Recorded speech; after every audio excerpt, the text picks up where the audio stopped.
ladies and gentlemen. Okay, so tonight we're going to be talking about the call of Sinai, the call of Har Sinai. I cannot wait. Here is the issue that we need to address and we need to understand, and this will be the focus of tonight's class. In simple English, what were the Jews thinking? What was going through their mind? Thank you to all those who are saying no problem. Thank you for your support. Okay, so this is the question we are going to be addressing tonight.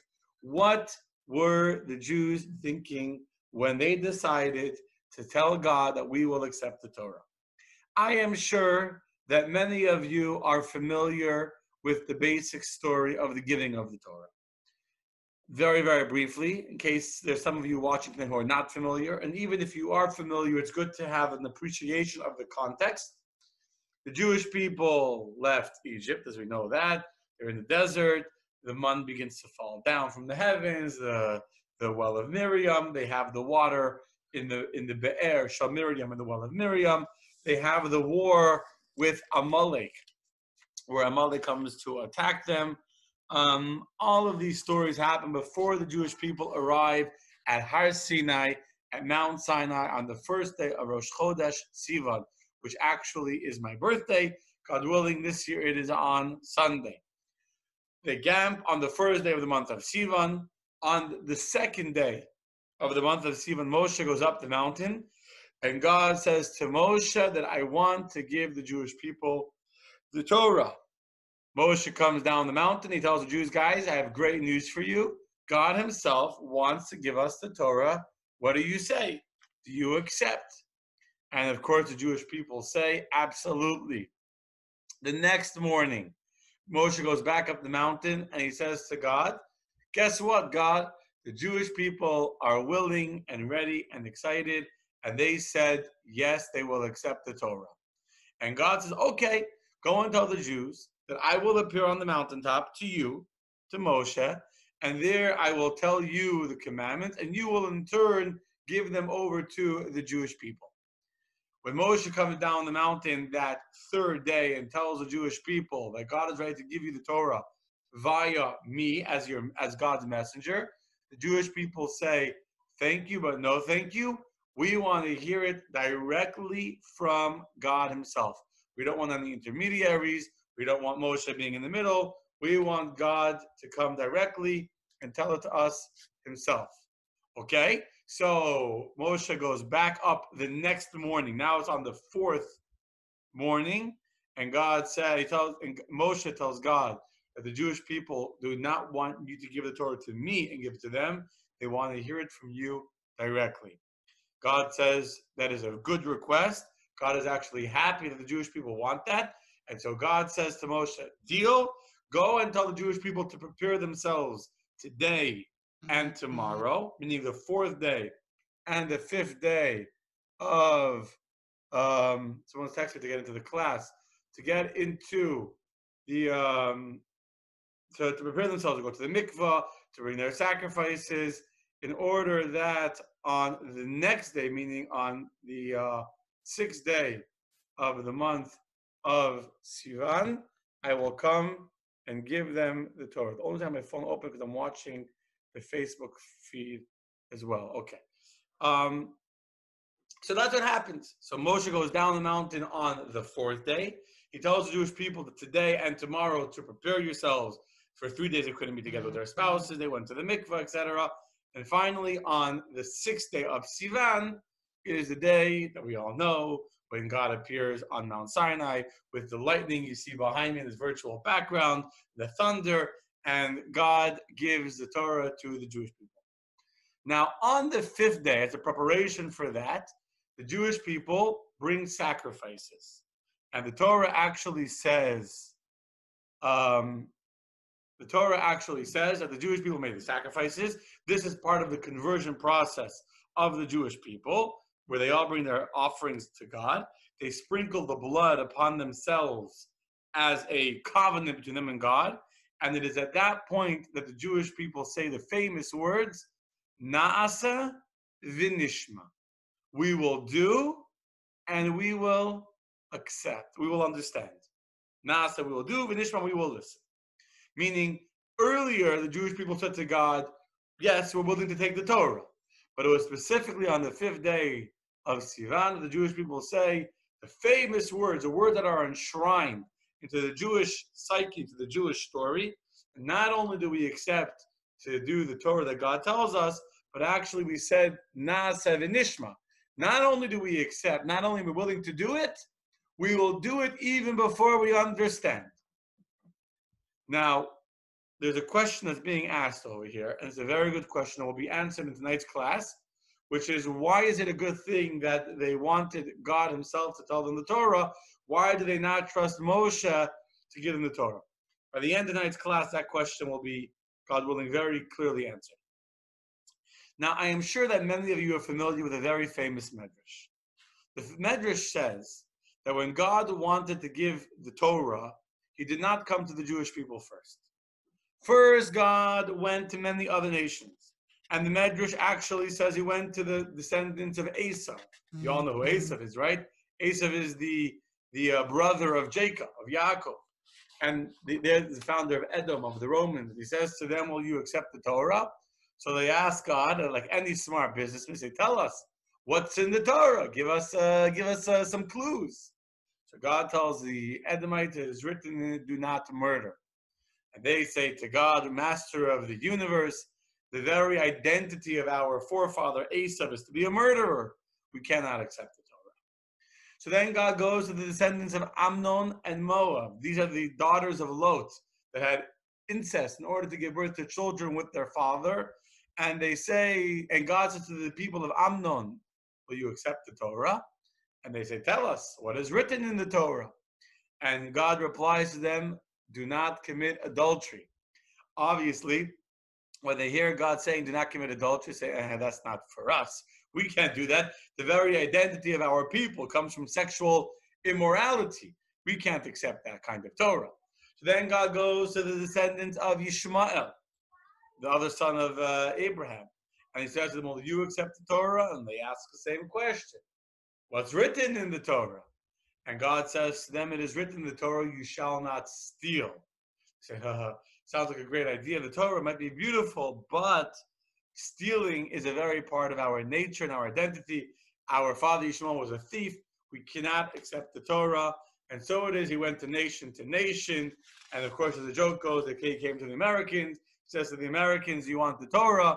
And the Americans say, what's written inside it? And God says, honor your father and mother. And the Americans say, no, thank you, that's not for us. We have one day a year called Mother's Day. That's when we honor our mothers. But we can handle a Torah that says honor your mother and father every day, etc., etc. Finally, as the Medrash concludes, God comes to the Jewish people. And God says to the Jews, I have a Torah. Do you want it? Now, the joke is that the Jews asked God, what was their first question? The first question is not what was written inside the Torah. The first question was, how much does it cost? Of course, when they asked how much does it cost, God said it's free. He goes, oh, it's free. In that case, we'll take 2 tablets. You know, the sweet alone, the kefir, it's free, I'll take 2. So, of course, that's a joke. The real story is that when the Jews were asked by God, do you want the Torah? As I just mentioned earlier, not only did they agree to take the Torah, but they actually said something very interesting. They say, Na'aseh v'nishma, we will take it with our eyes closed. We're not asking any questions. We accept to do your Torah exactly as you tell us. Afterwards, then we'll study it, then we'll learn it, then we'll try and figure out what exactly is written inside this Torah. So I ask you all a very simple question. I'm sure you all know a Jewish lawyer. Can you imagine your lawyer telling you, don't sign, just sign the document, don't bother reading it first? Of course not. When the Edomites and the family of Esau and Yishmael and Amnon, when they ask God, tell us what is written inside the Torah, they're not being bad, they're not being lacking in trust of God. What they're doing is actually very smart. They're actually looking what's inside the Torah and saying, is this something that makes sense for us to do or not? Is this something that we can do? And when they find that the Torah has in their conditions that don't fit their lifestyle, the things that they don't think that they can handle, They very honestly tell God, sorry, God, it sounds great, but we can't do it. What were the Jews thinking when they said to God, no questions asked, I'm not even going to ask you what's inside. I don't want to read a word. Whatever it is, good for me. Na'aseh v'nishma. What is that about? How does that make any sense? Good question. Now, the answer to this question is going to give us clarity and perspective on what is it that happened at Mount Sinai. What was the call of Sinai? What was God trying to achieve by giving us the Torah on Sinai? And what did we in turn accomplish by accepting the Torah on Har Sinai? Because the Jews actually didn't get the Torah at Har Sinai. The Jews actually had the Torah from the beginning of the story of the Jewish people. It says clearly in multiple places that Avraham Avinu, Abraham our father, our forefather, he kept the entire Torah before it had been given. God kept the whole Torah.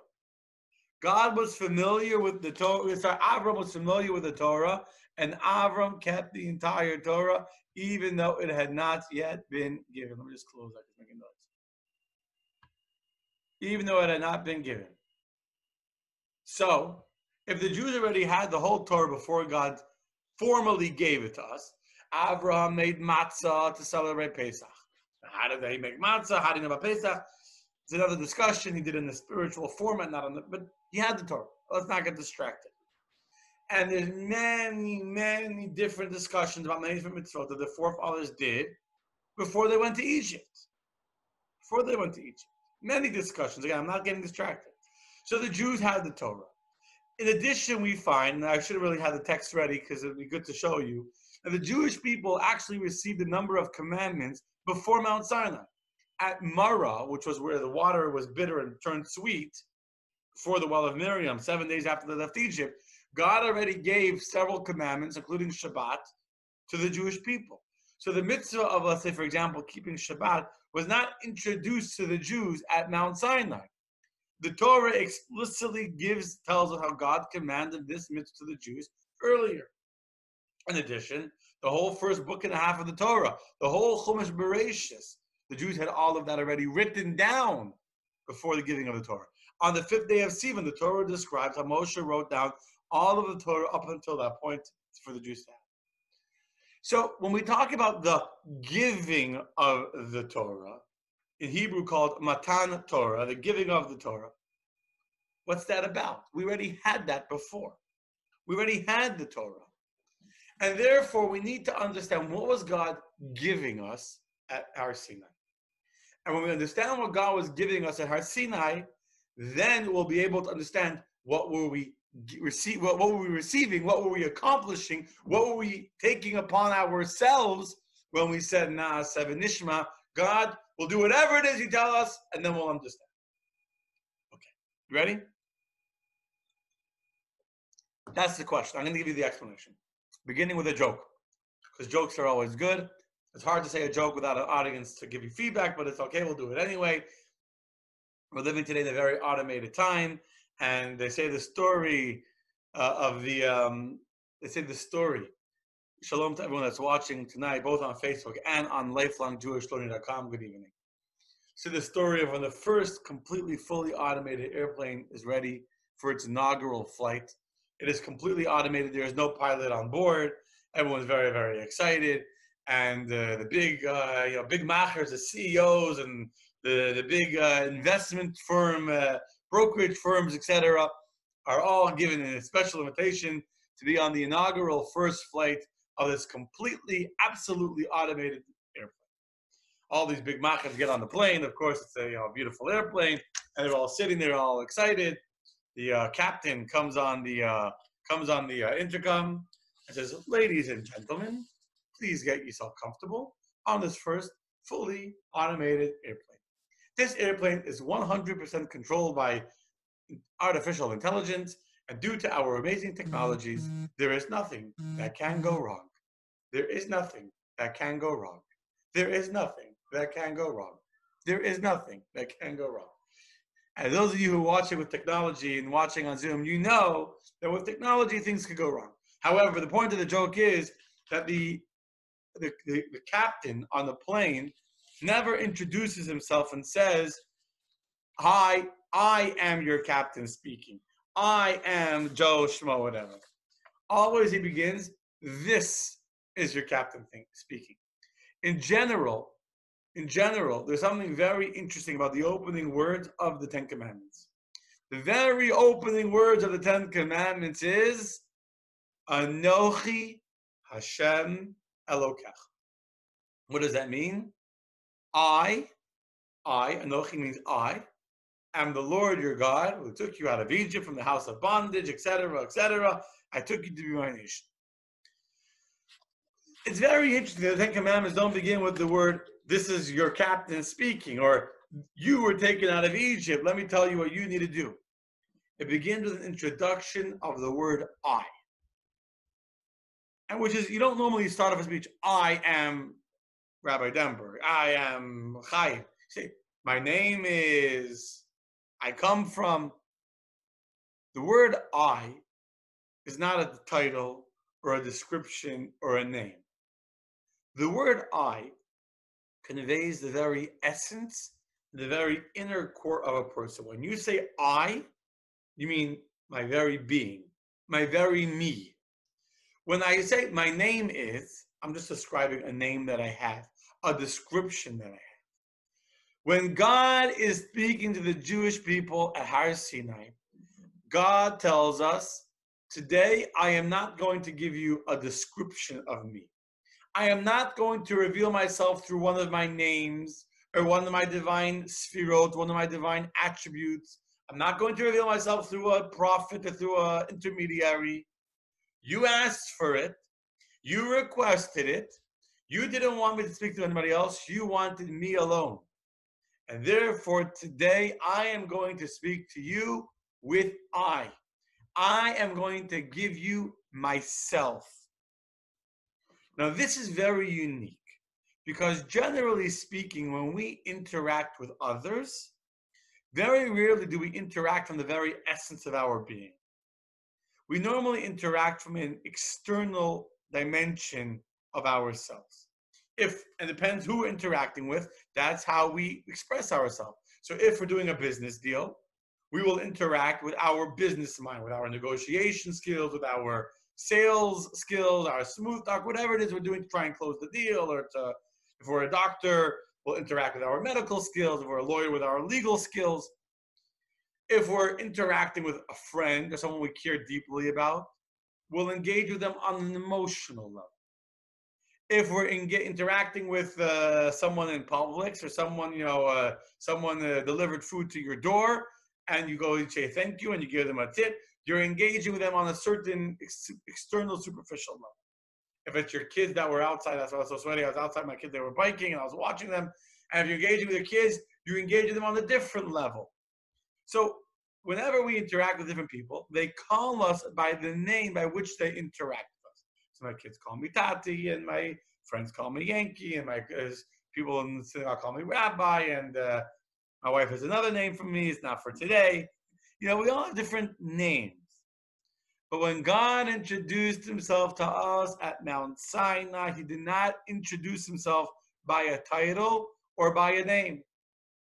He did not reveal himself to us with any external aspect, or with any extension or divine revelation, with any of the sfirot or the emanations of God.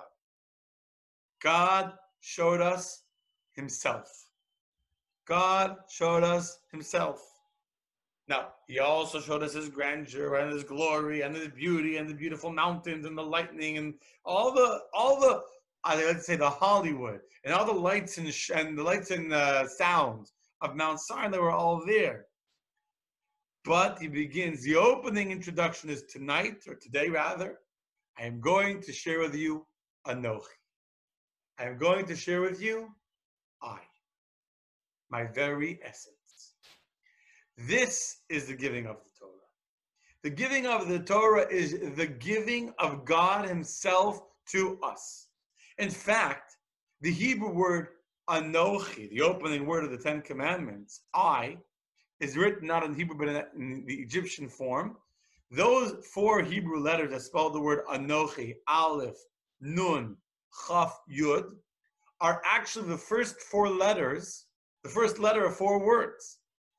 Aleph stands for the word Ana, the Nun for the word Nafshi, the Chaf for the word Ksavis, Yud Yahavis, which means Ana, I, Nafshi, my soul, Ksavis have written it into the Torah, Yahavis, I have given it to you. It's in Aramaic.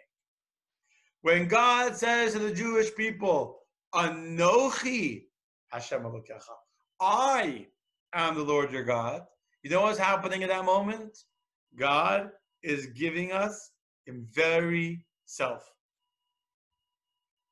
Now, we don't almost never do this. We almost never share our true inner selves with others. Usually, the part of us that we are sharing with others is an external aspect of ourselves that we want to share with the person with whom we are learning, with whom we are doing business, with whom we are doing a favor, with whom we are waiting on the bus together, whatever it is. There's one exception, one exception, where we interact with a person and we give them our essence. You know when that is? Anyone care, share, anyone think that they can tell me where is the time, the one place, the one person with whom we share our very essence? And the answer is our spouse. Our spouse.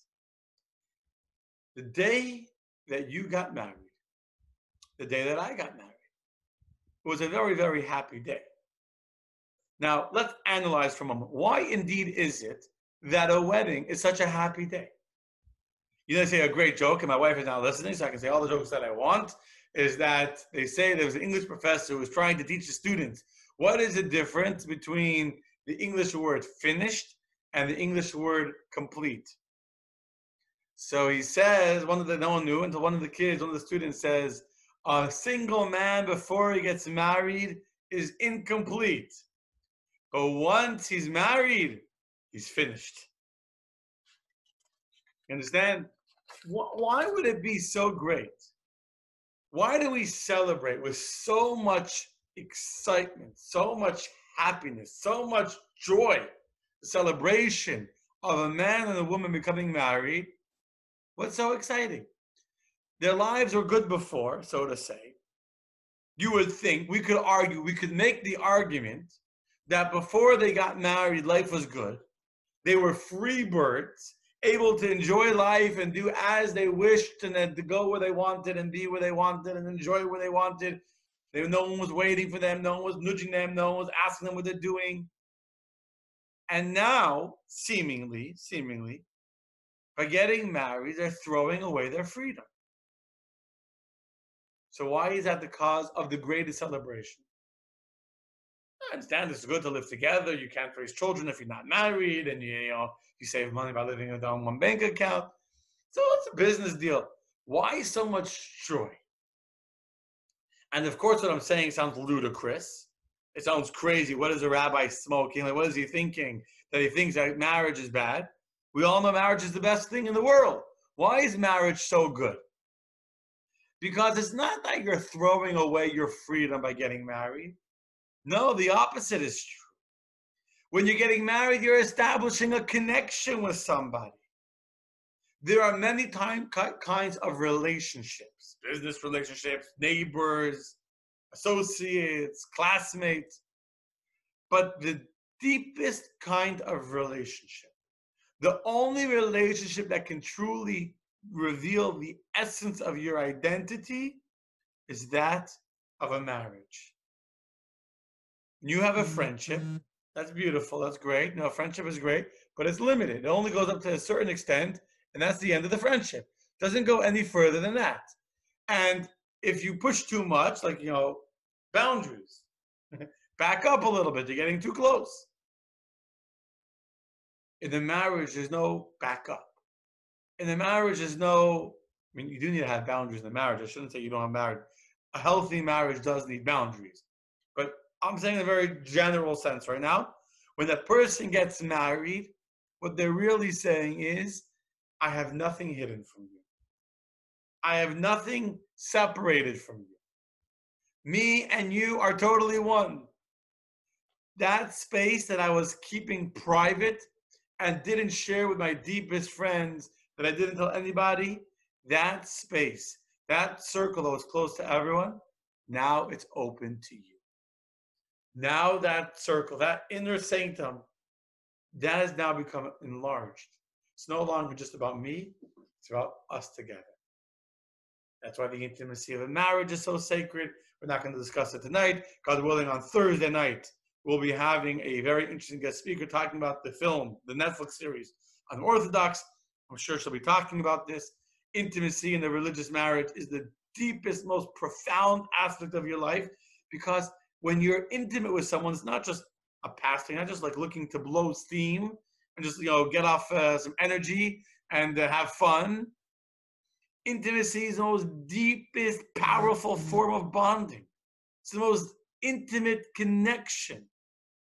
And therefore, the celebration of a wedding is a celebration of a bride and a groom saying, I no longer want to be an individual. From now on, we are bonding in a quintessential bond where me and you are one whole unit together.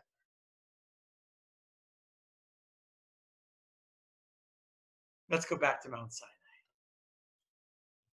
Har Sinai, the rabbis tell us, God lifted the mountain that you see in the background over our heads like a chuppah, like a wedding canopy.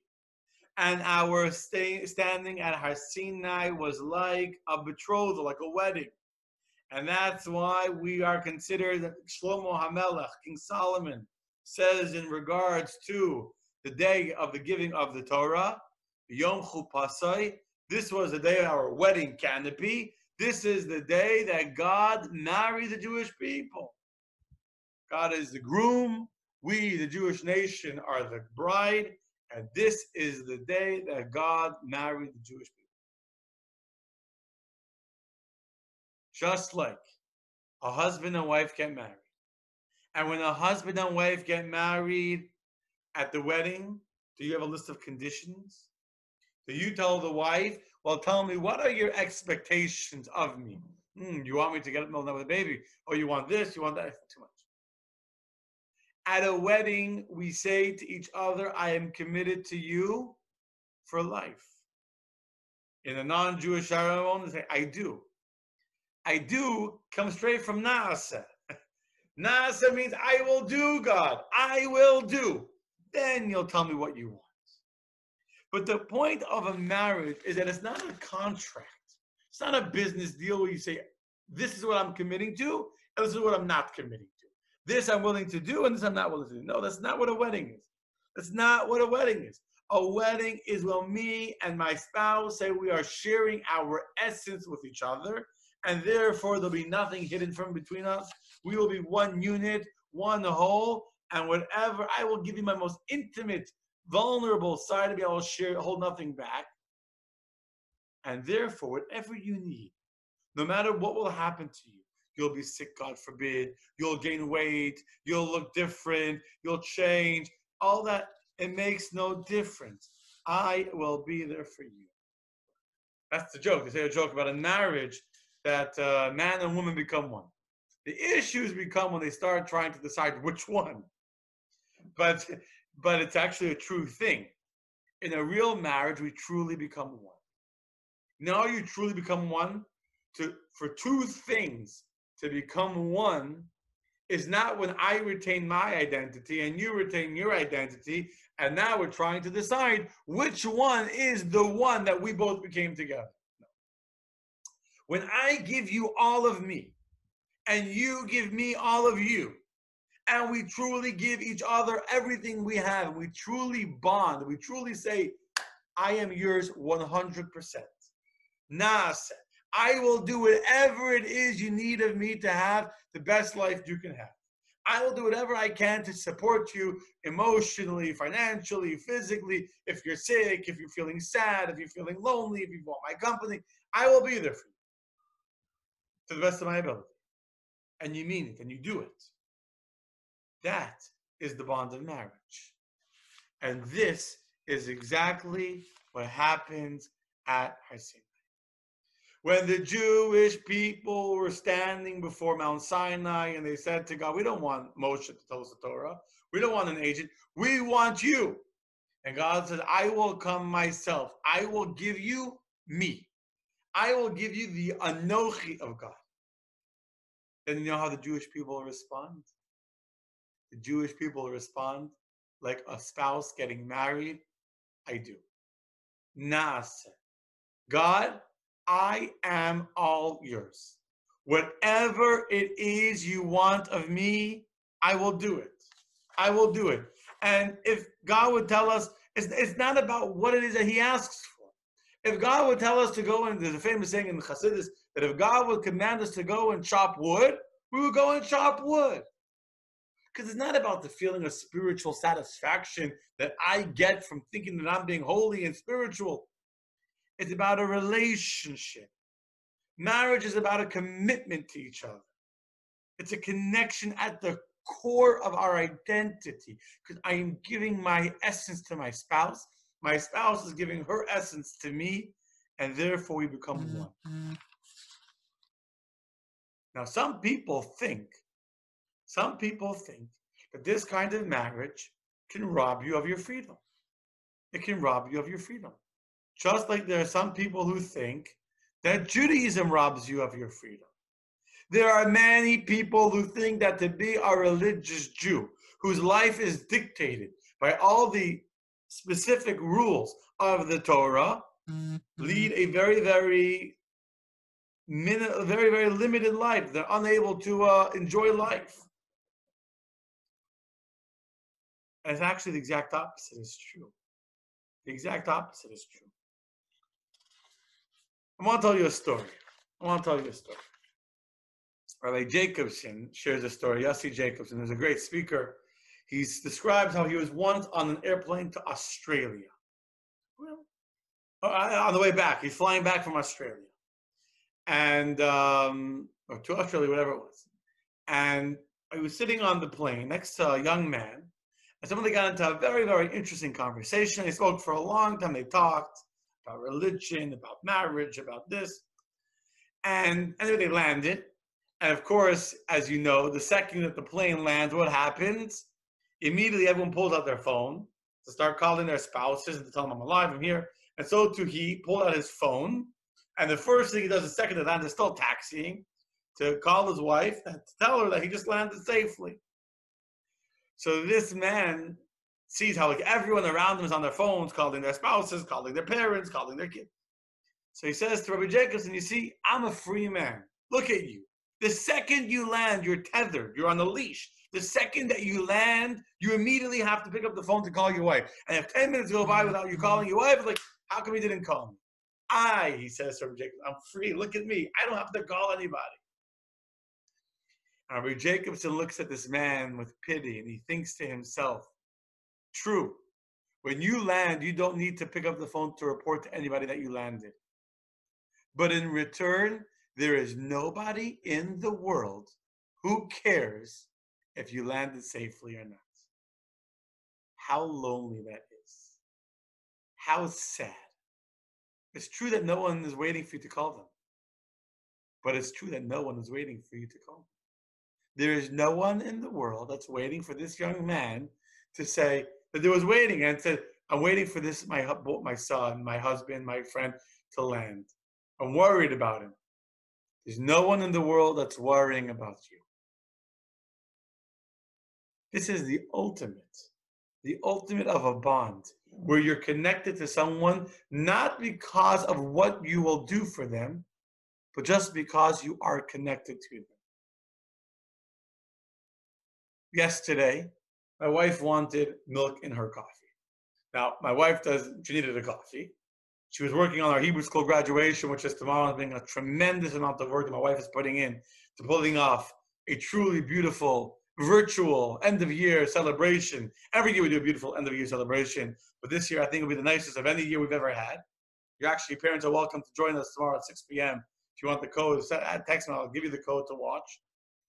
And she's working, and we have no milk in the home. We have almond milk with no milk. And to get challah yisrael milk is not easy. They don't have it in public. It's dry far, and it was pouring yesterday. And already 2 days we didn't have milk. We ran out of milk. I went in the rain to go get her milk. Thank God I didn't have to go too far. I was able to go get from someone's house, but I went in the rain to get her milk. Why do I share this story? Not because I'm a hero, because I went into the car into the rain to get milk. I was happy to do it. I did not do it as a burden. I didn't say, all right, just so you stop nudging me, I'll go get milk. That's not what happened. I was truly happy to have the opportunity to express my love to her in a tangible, physical way that wasn't that hard. I had to drive in the rain. I didn't get that wet. Thank God I have a windshield wipers that were, protecting me. And so I was protected. I ran in the rain. I got her milk. And then not only did I get the milk, I even went and brewed the coffee and put in the sugar and put in the milk and mixed it up. And I didn't tell her, but there's a little bit of like spots, took it out, gave her the milk, gave her the coffee. And I felt good seeing her say, I was waiting for that cup of coffee. But when I got married, never did I think at my wedding that my wedding will be described or epitomized in me going in the rain to get milk so my wife could have a cup of coffee. Never. But that's why my marriage is so beautiful. Because my marriage is not limited to something I agreed to do or not to do. It's because at the day that I got married, I committed to be with my wife for the rest of my life. This is what the Jewish people said to God when they said, Na'aseh v'nishma. This is why those words are the greatest words in Jewish history. The greatest words are the words when the Jewish people said, God, Na'aseh, we are yours completely, totally, absolutely, 100%. We are there with you, done deal. What do you want? You want me to put on tefillin? Got it. You want me to give 10% of my income to charity? You got it. You want me to chop wood? I'll do that too. Whatever it is, we'll be willing to do. It's beautiful. I'm going to share my screen. I want you to read a quote from the Tanya. And the Tanya is describing, the Alter Rebbe is describing how this, what I just explained, this idea of the love that God has with us at Mount Sinai, you can see it clearly the way that God loves us in this text. It's a beautiful text. We're going to read it just together. It's from the Tanya, chapter 46. God forsook the higher and lower realms. God didn't want the higher world. He didn't want the lower world. He chose none of them. Who did God choose? God chose but Israel, his people, whom he brought out of Egypt, the obscenity of the earth.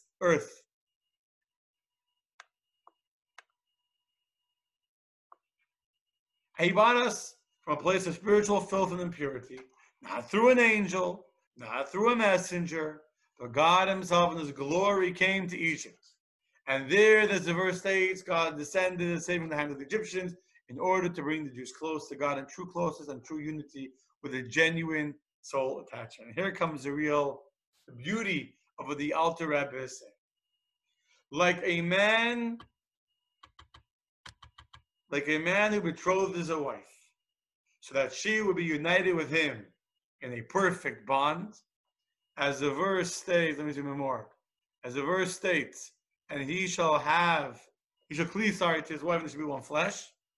Exactly similar and infinitely surpassing it is the union of the divine soul that is engaged in the Torah and the commandments with the light of the infinite God. You know what this is saying? What this is saying is that our celebration of Shavuos is not that God gave us a book of laws. Absolutely not. First of all, we already knew the laws before God gave them to us. As mentioned earlier, we already knew about Shabbos from Mara. We already knew many of the commandments from Abraham. The celebration next week is such a special celebration, not because God gave us laws, not because he gave us Torah. No. God gave us Anochi. God gave us himself. And you know why God gave us himself? Because God wanted to be married to us. Because God says, you matter to me. In a marriage, we make ourselves vulnerable. Yesterday, a few days ago, I was living with my brother and my contractor, Ariel, is very nice Israeli guy. He shows up in shul, waiting for the plants to come back from the city. Anyway, so he shows up in shul, and we're waiting. He's waiting for the plumber to show up. He's sitting there. I'm learning. He said, come learn with us. And we're learning about Shavuos. Different theme than what we're learning tonight. And the question comes up about why did God give us the mitzvot? And he said, why do we need it? We don't need it. You know, Israelis, they like to argue. And this is exactly what we were learning in that Maimer, which is that God allowed himself to become vulnerable. And God did not need us to do the mitzvot. God doesn't need the mitzvot. But in order to establish a relationship, in order to establish a shared bond between us, finite creatures, and an infinite God, God said, I am going to give you the opportunity to connect to me. When God went to every other nation and God said, do you want my Torah? How did they respond? They responded and said, what does it say in the Torah? And therefore they didn't take it because they got caught up in the details. They were looking at the Torah. But when God came to the Jewish people and said, do you want my Torah? Instead of us focusing on the word Torah, instead of focusing on the details of the relationship, we heard the word my Torah. We heard the word, do you want me through my Torah? And the Jews said, absolutely, we want you. And the only way to bond with you is on the deepest level. We want you as it is done. Now, we connected. What does the Torah say? You, oh dear God, how do you want me to connect to you? You see, this is the next very important point. You cannot connect to God on your terms. You cannot connect to God the way that makes you feel good. If you know anything about a healthy marriage, if you do any kind of marriage counseling, you'll know that the biggest issue, no, I shouldn't say the biggest, one of the biggest issues that come up in marriages where people don't even realize the problem is that they are trying to love their spouse or be good to their spouse, not the way their spouse wants to be treated, but the way that they want to be treated. So if you're the kind of person that likes to have space and likes to have, downtime, to just lie on the couch and relax, and your spouse wants to talk and to bond and spend hours together in deep, meaningful conversation, and you buy her a present, I'm going to get a little distracted and we shouldn't, so I'm going to try and cut it short, and you buy her a very expensive present, but her language of love, if you're familiar with the 5 languages of love, it's not for tonight's class, but it's one of the best books on marriage ever, 5 languages of love, and you're trying to buy her up by buying her a gift, but her love language is not gifts. She wants your time. And you're like, what do you mean I don't love you? I just bought you a $10,000 ring. And she says, you don't love me. Yes, I'm sitting on the couch and you're ignoring me. What do you mean I'm ignoring you? I'm just relaxing. I'm not ignoring you. The issue very often is that the love is there, but the connection is missing. Because I love you, but I'm only willing to connect to you on my terms. I don't love you enough to love you the way you want to be loved or the way you emotionally need to be loved. So the Jews say, yes, God, nasa, but v'nishma. We're in the marriage, God. We accept, yes, I do.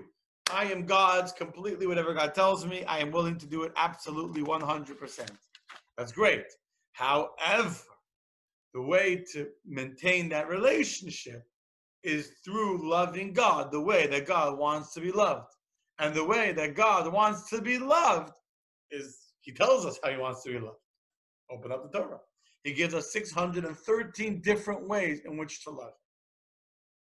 So if a person says, I want to be married, imagine a person says, I want to their spouse, I love you, but I refuse to love you in these ways because it doesn't fit into my lifestyle. Then you got a real problem in your marriage. A real problem in your marriage. Anyway, let's go back to Shavuos. This is a celebration. This is the unique holiday of Shavuos. That when we talk about the giving of the Torah, What really happened, what's really being given on Mount Sinai is not the Torah. What's really being given on Shavuos at Mount Sinai is Anochi, the eye of the Torah, the essence of God that is available to us and accessible to us through the Torah. That's why I'm going to address one more question. We have a few minutes, so I'm going to address one more question. This is why the Ten Commandments, are seemingly not so grand and exciting and spiritual and esoteric. You would think that with all the drama and all the hype and all the hoo-ha of the giving of the Ten Commandments, the beautiful mountain and the miracles of the flowers growing and the thunder and the lightning, you would think that these Ten Commandments would be, a little bit Shabbat, kosher, charity, I'm saying the big ones, the important ones. Instead, what are the Ten Commandments? Don't murder, don't steal, don't commit adultery, don't be jealous and covet someone else's stuff. Don't murder. That's the divine revelation of Mount Sinai. Not to commit adultery, not to sleep with somebody else's wife, not to be jealous of someone else's fancy car. It's human nature to be coveted. I mean, I know many people that are always looking at what the other person has. It's work to be happy for someone else's success and to not be jealous of them. It requires refining your character. This is the Ten Commandments. And of course, there's many, many aspects and dimensions to this discussion. But from the perspective of tonight's class, the message is very, very clear. When God gave us the Torah, when God gave us himself on Mount Sinai, God was not only talking to the righteous, saintly, holy Jews that have no jealousy, that have no desire for someone else's belongings, that have no desire for sexual, sin or temptation, that have no desire, that always honor their parents. God wanted a relationship with the Jewish people. When you marry a spouse, you don't marry them because you think they're perfect. If you think they're perfect and you marry them, you're going to be in for a big, big culture shock, and probably the marriage will not work. That's one of the big problems that we marry people, because before we got close to them, we only saw the way that they were showing off to us. We only saw one external aspect of them. And then we got married and we discovered who they really are. And who they really are is not what we were watching or what we were looking at when we saw them when they were dating. So we got a problem. Granted. God is saying to the Jewish people, I want you. I want you means that I want you as you are. Just like we say to God, God, I am yours, whatever you want. God says to the Jewish people, I want you, O Jewish people. I want you, my beloved bride, however you are. And when the Jew that has a desire to commit a sexual sin, the Jew that has a desire to steal someone else's property, the Jew that maybe even has really evil inclination, has a desire to hurt and inflict pain and to kill others. And we don't do it. And we curb that temptation. And we don't look where we're not supposed to look. And we don't hang out with someone who we're not, or with someone's wife, etc. And we're not jealous of someone else's belongings. This is the beauty of a relationship. This gives God the greatest pleasure. See, people think that God wants to do it like in a dating process. A dating process, you want the doorman to open the door for you, and every weekend he buys you flowers, and every night is a date night, and life is, all, what's it called? Dandy, etc. That's not the relationship that God has with the Jewish people.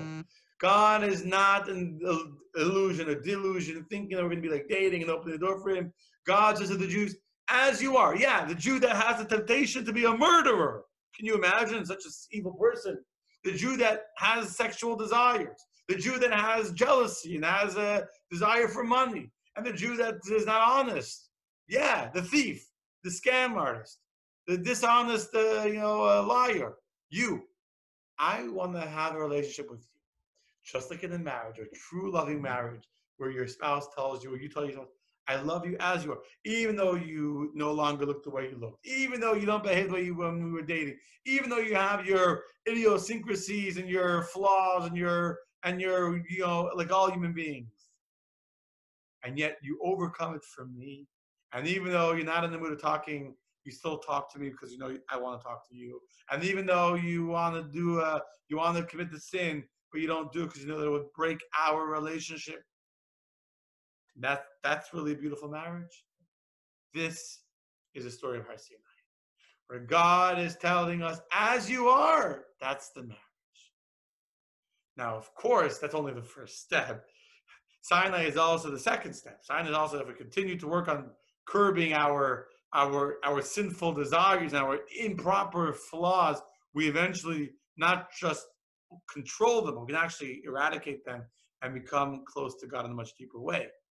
But the point is that every single Jew is a part of the story. Every single Jew is a part of the marriage. And this is the spiritual celebration of Shavuos next week. When we read the Ten Commandments, and God willing, we'll talk about it, and we're going to have some kind of services at Chabad. I'm not sure if it'll be just the Torah reading or the whole service. We'll do a few Torah readings in the afternoon. If not, we're going to be printing booklets. You'll be able to come print them and get your own booklet and do it at home.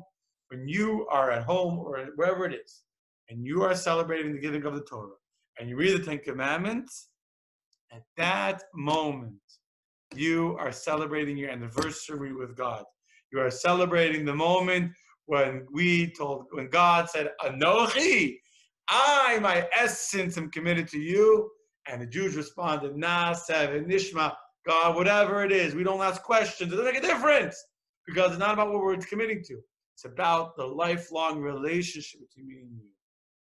That is a celebration of Shavuos.